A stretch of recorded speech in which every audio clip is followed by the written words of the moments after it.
A very good evening to everybody on this Saturday evening. This is the next in our Music Revival online series, lockdown program of live streams coming to you live from our home. This is Christopher Daigan in KwaZulu-Natal. I'm hoping that you can join us for another selection of music. This evening I'm playing a program focused on some Chopin Nocturnes. I said I was going to be producing some fresh and calm sounds for the beginning of February, and boy do I need it this week, having had an incredibly hot couple of days, some more challenges with no electricity and then no water, and a very tricky day when I ventured out into the big wide world yesterday. And what ended up was supposed to be a little trip to Durban, which was going to last about 90 minutes or so, ended up lasting 6 hours in the car, thanks to various traffic jams and accidents that took place along the way. So I had a rather tricky day, and Lucy, of course, was waiting for me, as she always is. She's been very vocal this week. And I thought, well, what we really need tonight is some beautiful music of a varied nature, and I'm going to focus on a selection of Chopin Nocturnes. I'm going to play 6 of the Nocturnes for you, which I think is really going to give you an insight into the overview from the very early to the late pieces. Although having said that, I looked at the dates. I have included the dates these Nocturnes were composed from, the earliest of Opus 9 number 1, which is the first of the published, to the last, Opus 62 number 2, and it's actually only a period of about 14 years that actually is spanned between these two pieces. Of course, Chopin dying at the incredibly young age of 39, really only started composing a major part of his career, his great masterpieces, when he was in his 20s. So it was a very short compositional period, in fact, that he managed to produce this incredibly varied and vast body of piano music. And then to start the program, I am going to play 2 pieces of great influence on Chopin's life, or 2 composers at least, that of J.S. Bach. Certainly Chopin would have played this opening prelude from the Well-Tempered Clavier, and I'm sure Chopin would have also known the beautiful Adagio from Mozart's Sonata in F major, K332 as we now know it. So I'm going to start that, but first of all, just a reminder that as from next week, Wednesday, the 9th of February, we are moving our live stream starting time, certainly until the end of April for the summer months, to 7 o'clock. So we'll start at 7 o'clock, which I'm thinking we're going to reach a greater audience. It seemed to be a more conducive and a more appropriate time for people to sit down and enjoy the music. And the other thing is, just with the heat that's gone on, one of the efforts that I try to make to bring the beautiful images to you in these streams is to have some flowers, fresh cut flowers and the orchids. Well, the 2 or 3 days that were 37, 38, almost 40 degrees this week, especially with no aircon, really have taken their toll on the flowers. I know Barry is going to focus on the flowers that are looking healthy and try and avoid the ones that have obviously sold their sell-by date, but you might see some slightly withered and worn images or warm blossoms or blooms here and there. But I don't think that's actually inappropriate for Chopin's music, something which is quite real, something which is quite centered, nostalgic, and quite upfront, I think is quite appropriate to that slightly worn look. Anyway, here we go. I'm going to start off with the first prelude, the opening prelude from Bach's Well-Tempered Clavier, Book 1 in C major, and then the beautiful Adagio from the Sonata in F major by Mozart.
to open this evening's program, which will be focusing on the Chopin Nocturnes. From here on, I'll just play two short pieces by Bach and Mozart, two of Chopin's greatest influences and greatest favorite composers, and certainly something of the refined lyrical nature there that you can see in the Mozart, and something of a very undulating pattern of sound in the Bach. And this is really the clues and I think the emphasis on how these nocturnes are evolving and how they created in Chopin style. Chopin wasn't the first composer to write these nocturnes. He was certainly following hot on the heels of the Irish pianist John Field. Field had been appointed at the St. Petersburg court, and Chopin might have heard him play or certainly encountered some of his printed music. And Field came up with this idea of writing a piece of night music, a piece of music redolent of calm night atmospheres, a time for reflection, a time for nostalgia, a time for dreaming, just in the quietness after the day. And the general pattern that he came up with was a very simple chordal pattern in the left hand, something like that, and in the right hand a melody that is inspired by the human voice, the female voice. This is always what Chopin talked about to his students, that he said in order to actually play these melodies properly, you have to pretend to be a singer, you have to pretend to sing the melody yourself and to be inspired by this way of blending the notes and bringing one note joined to the next. So a melody like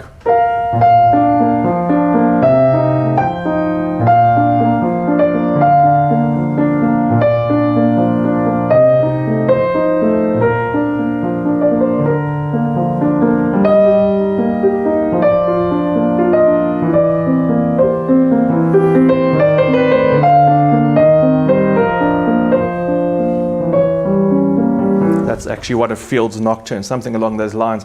But the sense of melody in the right hand, just one note at a time generally, and then the beautiful accompaniment in the left is really what the nocturne texture or the style was brought about. And this is what Chopin picked up on. And most famously, of course, in the one nocturne, which I'm not playing tonight, but you'll see the same left hand pattern of chords with the right hand.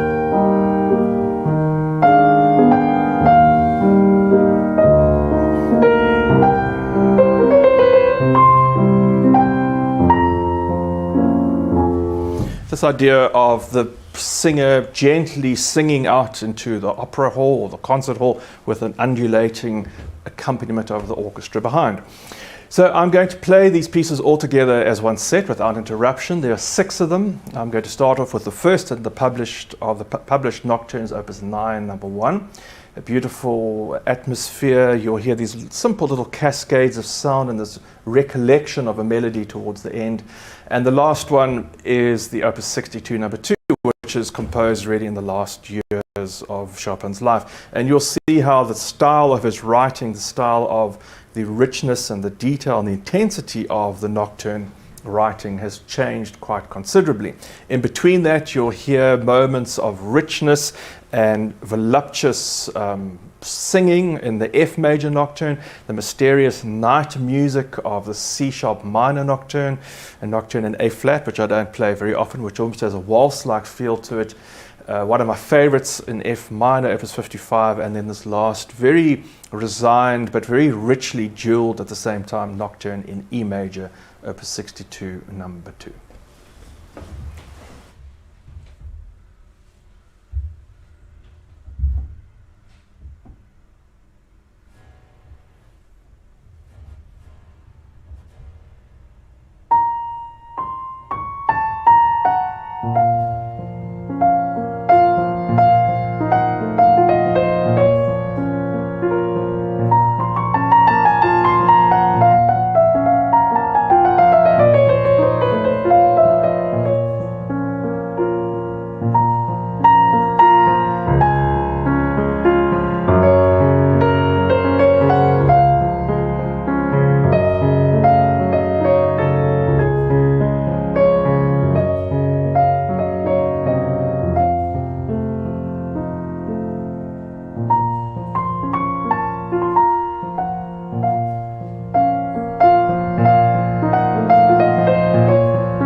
technical area there with the microphone.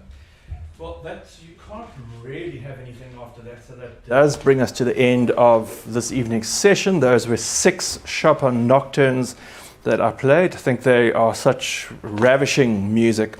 So interesting, there's, I think, some of Chopin's most internal and personal ideas and thoughts go into those pieces. I think they've always have fascinated me since the very first time I heard them. I've played almost all of them. The good news is I've played 6 and they're actually 20 in total. So they're another 14. Maybe we can look at another program if this has been a success. I'm not sure if Lucy thinks it's been a success. Lucy, do you think it's been a success? Did you like this program of Chopin Nocturnes? What did you think? Yes, you thought it was very calming and very quiet. You liked the gentleness and the delicate nature of the intricate harmonies, and particularly the polyphonic counterpoint in the last one. Yes, they taught you that in Switzerland finishing school. Yes, I know. I thought so. You're correct. Well done, Luce. Very, very insightful. Thanks, Lucy. Well, that does bring us to the end of this evening's session. I hope you've enjoyed the music tonight. I can hear the rain gently falling outside. The flowers gently been fading in the heat of this week. Thanks to Barry for the technical support this evening, and thanks for Lucy, and here's Freedy and Wendy Pop all waiting for their bit of attention.